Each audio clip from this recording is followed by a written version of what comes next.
हरिओम। आयुर्वेद की दिनचर्या में अभ्यंग यानी कि मालिश का बहुत ज्यादा महत्व है, लेकिन आजकल के परिवेश में, आजकल के लाइफस्टाइल में हम लोगों के पास इतना समय नहीं है कि हम संपूर्ण शरीर का अभ्यंग कर पाएं। तो उसके लिए आयुर्वेद में वर्णित है पाद अभ्यंग। पाद अभ्यंग यानी कि पैरों की मालिश।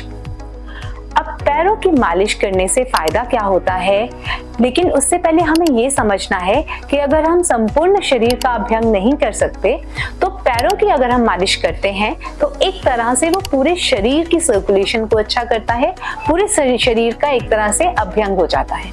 आयुर्वेद में कहा गया है कि हमें सिर, पैर और कान इनका तेल से मालिश जरूर करनी चाहिए, लेकिन अगर हम सिर्फ पाद अभ्यंग को ही अच्छे से करें, उसको किस प्रकार से करना है, किस तेल से या किस घी से करना है और कब करना है, कितनी देर के लिए करना है, उसको पूरा फॉलो करें तो हम संपूर्ण शरीर के अभ्यंग का भी फायदा उठा सकते हैं। अब पाद अभ्यंग का फायदा क्या है?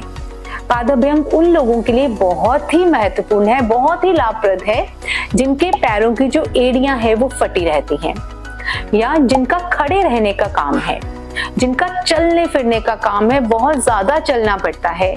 ऐसे लोगों की जो टांगों की मसल्स हैं बहुत स्टिफ हो जाती हैं, तो उनके लिए पाद अभ्यंग बहुत ही अति उत्तम एक हम कह सकते हैं उपाय है, जिससे कि वो स्वस्थ रह सकते हैं।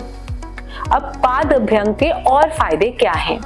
पाद अभ्यंग से अगर हम डेली पैरों की मालिश करते हैं तो हमें नींद बहुत अच्छी आती है। आजकल एंजाइटी, स्ट्रेस और डिप्रेशन के इश्यूज बहुत ज्यादा आ रहे हैं, तो उससे पाद अभ्यंग से इन सभी चीजों में भी बहुत फायदा होता है। जिनको अपचन की शिकायत रहती है, एसिडिटी या गैस्ट्राइटिस की प्रॉब्लम रहती है, उनको भी पाद अभ्यंग करने से बहुत फायदा होता है। जिनके पैरों की एड़ियां या पैर फटे रहते हैं उनके लिए बहुत अति उत्तम है।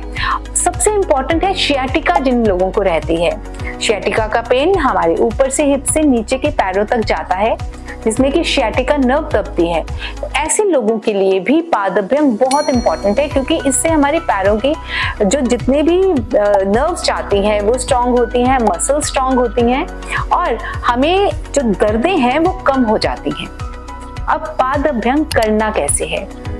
पाद अभ्यंग का सबसे उत्तम समय है रात के समय सोने से पहले कम से कम 10-10 मिनट दोनों पैरों की मसाज करें।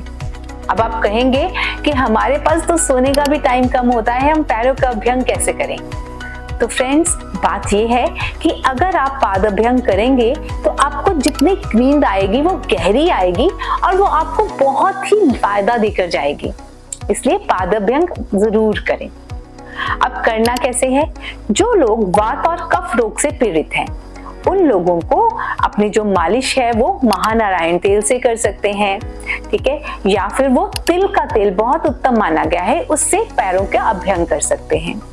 और जिनको पित्त दोष है, जिनको गर्मी बहुत ज्यादा लगती है, वो देसी गाय के घी से पैरों की मसाज करें, उससे भी उनको बहुत फायदा होगा।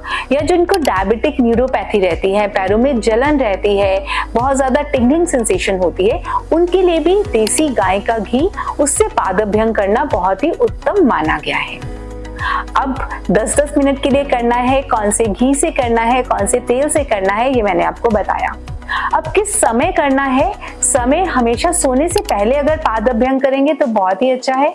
अगर आप उस समय नहीं कर सकते तो आप दिन में कभी भी कर सकते हैं, टीवी देखते हुए कर सकते हैं, बैठे हैं तब कर सकते हैं, या नहाने के बाद कर सकते हैं। लेकिन जब हम रात को पाद अभ्यंग करते हैं तो जो भी हम घी या तेल लगाते हैं उसके बाद हम सो जाते हैं, तो उसकी एब्जॉर्प्शन बहुत अच्छे से होती है, हमें फायदा बहुत ज्यादा मिलता है।